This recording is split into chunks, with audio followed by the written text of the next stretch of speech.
नमस्कार विद्यार्थी मित्रांनो, इग्नाइट अकॅडमीच्या यूट्यूब चॅनलवर मी परशुराम शिंदे आपल्या सर्वांचं पुन्हा एकदा सहर्ष स्वागत करतो.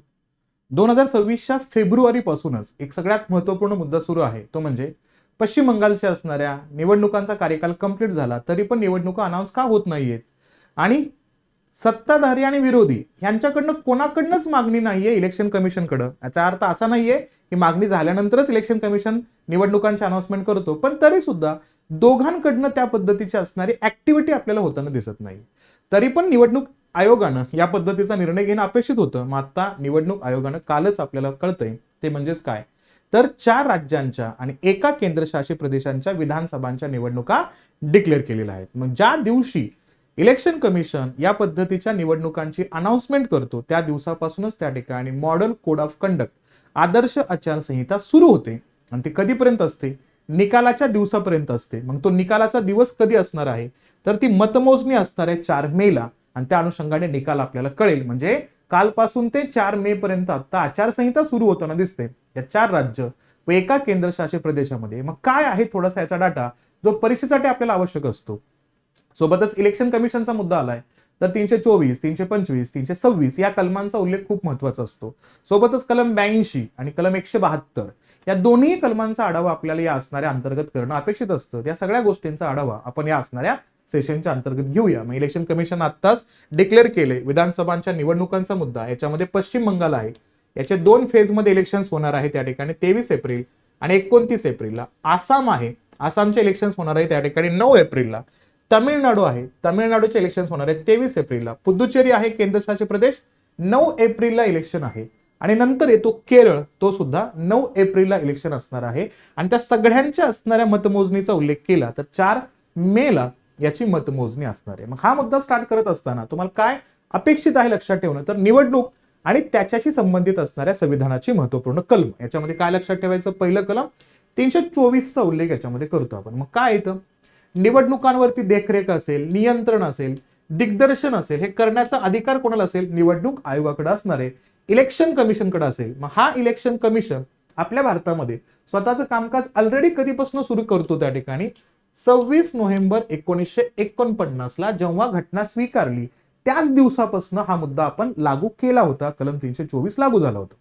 पण प्रत्यक्ष निवडणूक आयोगाची स्थापना कधी झाली असा जर क्वेश्चन आला तर त्या ठिकाणी मुद्दा येतो 25 जानेवारी 1950.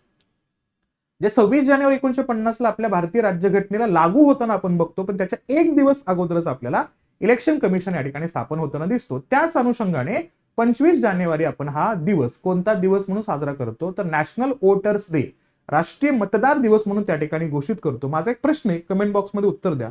हा राष्ट्रीय मतदार दिवस आपण कोणत्या इयर पासून सेलिब्रेट करतोय हे तुम्ही मला कमेंट बॉक्समध्ये आन्सर देणार आहात.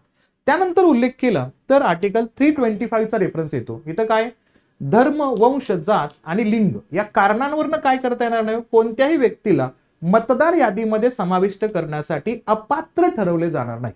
म्हणजे या 4 रिझनच्या बेसवरती जी काही वोटर लिस्ट तयार केली जाणार आहे त्याच्यामध्ये त्यांना इलिजिबल किंवा या ठिकाणी इलिजिबल आहे की नाही या पद्धतीच्या डिसिजनचा रेफरन्स येणार नाही. म्हणजे त्यांना इलिगल आहे किंवा इलिजिबल नाहीत असा रेफरन्स इथं ठरवला जाणार नाही.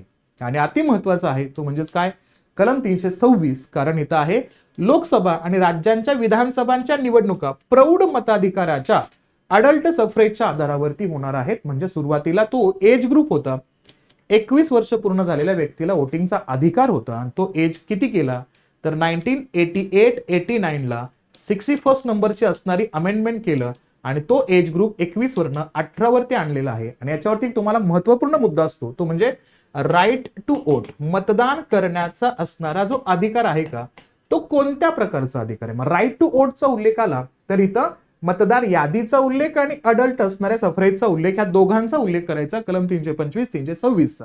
आणि त्यानुसार राईट टू वोट हा आपल्या देशामध्ये आहे कॉन्स्टिट्यूशनल राईट, घटनात्मक हक्काच्या अनुषंगाने याला आपण पहिल्यांदा डिनोट करतो. हे इथं लक्षात घ्यायचंय, हा महत्वपूर्ण मुद्दा असेल. नंतर काय, 327 मध्ये काय, संसदेला विधिमंडळाच्या निवडणुकांबाबत तरतुदी करण्याचा अधिकार असला पाहिजे, हे तर लक्षात घ्यायचं. आणि हे तर लक्षात काय ठेवायचं, हे सगळे मुद्दे घटनेच्या कोणत्या भागामध्ये आहेत, तर घटनेच्या भाग नंबर 15 अंतर्गत दिसतात. कलम नंबर 324 पासून कलम नंबर 329 पर्यंतचे आर्टिकल आपल्याला इथं हायलाइट होताना दिसतात. याच्यासोबत एक महत्वपूर्ण मुद्दा येतो, तो म्हणजे आदर्श आचारसंहितेचा मुद्दा. मग आदर्श आचारसंहितेचा उल्लेख केला तर 1961च्या अंतर्गत आपल्याला याच्या पद्धतीच्या असणाऱ्या नियमावली वगैरे तयार होताना दिसतात. आणि याचा बेस कोण आहे? याचा बेस आहे या ठिकाणी लोकप्रतिनिधी कायदा. मग लोकप्रतिनिधी कायदा कधीचे तर 50 आणि 51. मग काय असतं तो आदर्श आचारसंहिता? आचारसंहिता कधी लागू होते असं सांगितलं? ज्या दिवशी इलेक्शन कमिशन इलेक्शनच्या डेट डिक्लेअर करतो त्या दिवसापासून आचारसंहिता सुरू होते. आणि ते कधीपर्यंत असते? रिझल्टच्या दिवसापर्यंत असते, लक्षात घ्यायचं. मग तुम्ही बघितलं असेल ज्यावेळेस आपल्या भागामध्ये इलेक्शन असतात तेव्हा सगळे जे बोर्ड असतात का त्याच्यावरती पेपर वगैरे लावतात बघा, ते कुठलेच असणारे राजकीय असणाऱ्या पक्षाची नावं व्हिजिबल होऊ नये त्याची खबरदारी घेतली जाते. जर असं केलं तर शासकीय असणाऱ्या दस्तऐवजांचा, शासकीय असणाऱ्या मटेरियलचा, शासकीय असणाऱ्या सुविधांचा वापर तुम्ही इलेक्शन्स मध्ये केला याच्या अंतर्गत तुमच्यावरती खटला दाखल होऊ शकतो. असा असणारा खटला आपण कधी याच्या अगोदर ऐकलेला आहे का? यस. कधी? 1971च्या निवडणुकांमध्ये पदाचा दुरुपयोग केला आणि पदावरती असताना शासकीय असणाऱ्या व्यवस्थेचा वापर केला असा असणारा खटला राजनारायण यांनी दाखल केला होता इंदिरा गांधींवरती. आणि तो असणारा खटला खूप फेमस आहे. 1975चा त्याचा निकाल आहे. आणि त्या असणाऱ्या खटल्यामध्ये अलाहाबाद हायकोर्टानं इंदिराजींना किती वर्षांसाठी निवडणुकांपासून लांब राहायला सांगितलं होतं या ठिकाणी? तर 6 वर्षांसाठी. हा मुद्दा खूप चर्चेमध्ये होता. आणि त्यानंतर आपल्याला माहिती आहे की लोकप्रतिनिधी कायद्यामध्ये बदल केला आणि कोणत्याही असणाऱ्या व्यक्तीला किंवा संस्थेला लोकसभेचे स्पीकर आणि पंतप्रधान यांच्याबद्दल कोणतंही वक्तव्य करता येणार नाही असा एक खूप मोठा चेंज केला होता इंदिराजींनी. त्यामुळे ते मुद्दे खूप जास्त वादाचे होते. त्या अनुषंगाने सगळे मुद्दे लक्षात ठेवायचे. आणि या अनुषंगाने पाहिलं तर इथं लक्षात ठेवायचं सर्वसाधारण आचरण कसं असलं पाहिजे कोड ऑफ कंडक्टच्या अंतर्गत आचारसंहितेमध्ये. विद्यमान मतभेद वाढणारी किंवा जाती, धार्मिक आणि भाषिक समुदायामध्ये द्वेष निर्माण करणारी कोणतीही कृती करू नये. सोबत काय? मतदारांना लाच देणे, ब्रायबिंग करणे, धमकावणे, तोतियागिरी करणे, मतदान केंद्राच्या 100 मीटर आतच्या आत प्रचार करणे आणि मतदानाची वेळ संपण्यापूर्वी 48 तासांच्या आत सार्वजनिक सभा घेणे या बाबींवरती काय असतं? मनाई असते. ठीक आहे. सभा कशा असतात? सभांची वेळ, ठिकाण याबाबत स्थानिक पोलिसांना पूर्व कल्पना द्यावी जेणेकरून वाहतूक आणि कायदा सुव्यवस्था राखता आली पाहिजे. आता महत्वाचा मुद्दा, सभांच्या सोबत इथं प्रचारासाठी खूप मोठ्या पद्धतीचे मुद्दे असतात. पण प्रश्न असा असतो की आमदारांना जिथं राज्य असतात, राज्यातली विधानसभा असेल तिथं आमदारांना खर्च करण्याची मर्यादा किती आहे? लक्षात ठेवायचं 2024ला इलेक्शन कमिशन ऑफ इंडियानं ही खर्च करण्याची मर्यादा चेंज केली. अगोदर खर्च करण्याची मर्यादा लहान राज्यांसाठी होती, प्रत्येक असणाऱ्या उमेदवाराला 28 लाखापासून, मोठे राज्य असतील तर 40 लाखांपर्यंत होते. आता ती संख्या कितपर्यंत गेली राज्यांच्या बाबतीमध्ये? 55 लाख रुपयापर्यंत आहे. लहान राज्य असतील आणि केंद्रशासित प्रदेश असतील तर तिथे 40 लाखांचा निवडणुकीचा खर्च करण्याचा अधिकार आहे प्रत्येक उमेदवाराला. आणि जर त्या खर्चाची असणारी वर्गवारी, खर्चाचं विश्लेषण जर योग्य पद्धतीने दिलं नाही तर त्याच्यावरती कोणता गुन्हा दाखल होतो या ठिकाणी? तर याला म्हणायचं पेड न्यूज प्रकरण. हे पेड न्यूज प्रकरण तुम्ही खूप जास्त पद्धतीने ऐकलं असेल त्या ठिकाणी. मध्यंतरी अशोक चव्हाणांशी संबंधित असणारा हा केस त्या ठिकाणी आला होता. नंतर तो क्लिअर झाला, कारण डाटा देणं आवश्यक असणार आहे हे लक्षात ठेवायचं. म्हणून खर्च करण्याच्या मर्यादेचा मुद्दा खूप महत्वाचा असतो. मिरवणुका कशा असतात? मिरवणुकीची वेळ, सुरू होण्याचं ठिकाण, मार्ग आणि सांगता कधी होऊ शकते याची वेळ अगोदरच निश्चित करावी लागते.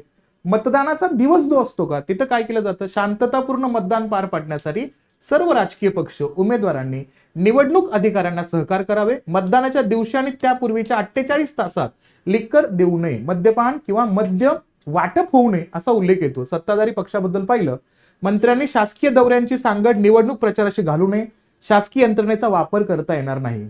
सार्वजनिक जागा, विश्रामगृहावर सत्ताधारी पक्षाची मक्तेदारी नसावी, इतर पक्षांनाही ती वापरण्याची मुभा असली पाहिजे. निवडणूक जाहीरनाम्यांचा उल्लेख केला तर निवडणूक प्रक्रियेच्या पवित्र्याला बाधा आणणारी किंवा मतदारांवर अवाजवी प्रभाव टाकणारी आश्वासने टाळावीत. आता हे खूप महत्वाचं आहे, कारण आपल्याला माहिती आहे की भारतामध्ये प्रत्येक राज्यामध्ये इलेक्शनच्या दरम्यान फ्री बीज खूप मोठ्या पद्धतीने चालतात. मोफत पद्धतीने योजना, रकमा हे खूप मोठ्या पद्धतीने चालत आहेत. आणि हे भारतामध्ये कदाचित आता संपेल की नाही हा सगळ्यात मोठा शंका आणि प्रश्न उपस्थित होतोय, हे लक्षात घ्यायचं. आश्वासनामागील तर्क स्पष्ट करावा आणि त्यासाठी लागणाऱ्या आर्थिक तरतुदींचा मार्ग ढोबळमानाने नमूद करावा असा उल्लेख येतो. ठीक आहे. मग आता हे जे 4 राज्य आहेत आणि केंद्रशासित प्रदेश आहेत त्याच्याबद्दल थोडासा आढावा घेऊया, जिथं आता इलेक्शन डिक्लेअर झालेलं आहे. उल्लेख केला या ठिकाणी, तर संदर्भ येतो कुठला? तर इथं तमिळनाडूच्या बाबतीमध्ये असणारा संदर्भ. एकूण विधानसभांच्या जागा किती आहेत? तर 234 आहेत. राखीव जागांचा उल्लेख केला तर एससी साठी 44 आहेत, एसटी साठी 2 आहेत. एकूण मतदारसंघ आहेत 5.7 कोटी, मतदान केंद्र असणार आहेत 75,032 आणि सर्व मतदारसंघात एकाच टप्प्यात मतदान होणार आहे. आणि तो कधी असेल या ठिकाणी, तर ती मतदानाचा दिवस आहे 23 एप्रिलचा आणि मतमोजणीची तारीख आहे 4 मे. नंतर येतो आसाम विधानसभा. आसाम विधानसभेचा उल्लेख केला तर एकूण जागा किती आहेत तर 126.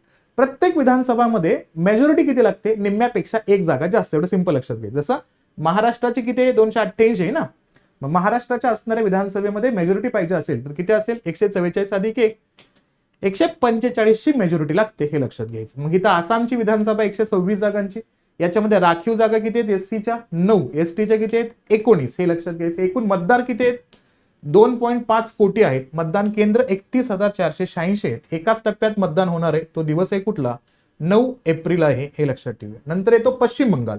पश्चिम बंगालचा उल्लेख केला तर एकूण विधानसभांच्या जागा आहेत 294.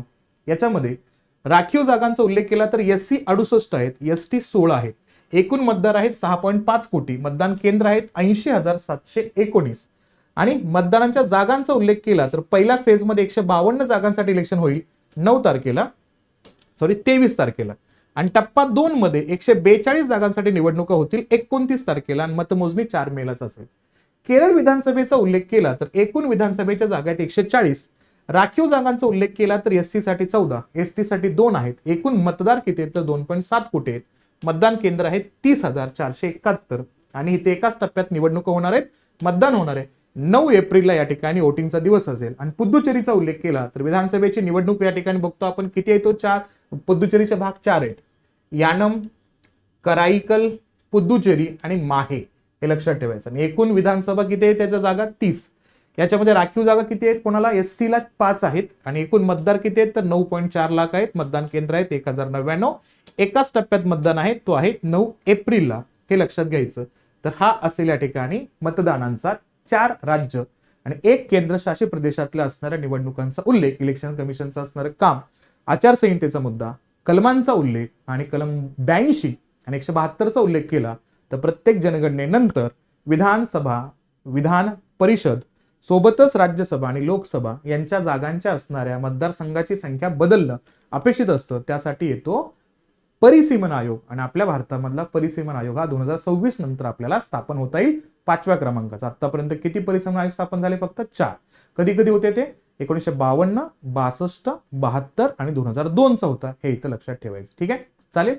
जर सेशन आवडलं असेल तर साहेब लोक लाईक करा, जास्तीत जास्त विद्यार्थ्यांपर्यंत शेअर करा, चॅनलवरती नवीन असाल तर सबस्क्राईब नक्कीच करा. भेटूया आपण अशाच पुढच्या सेशनमध्ये, तोपर्यंत काळजी घ्या आणि अभ्यास करत राहा. थँक्यू.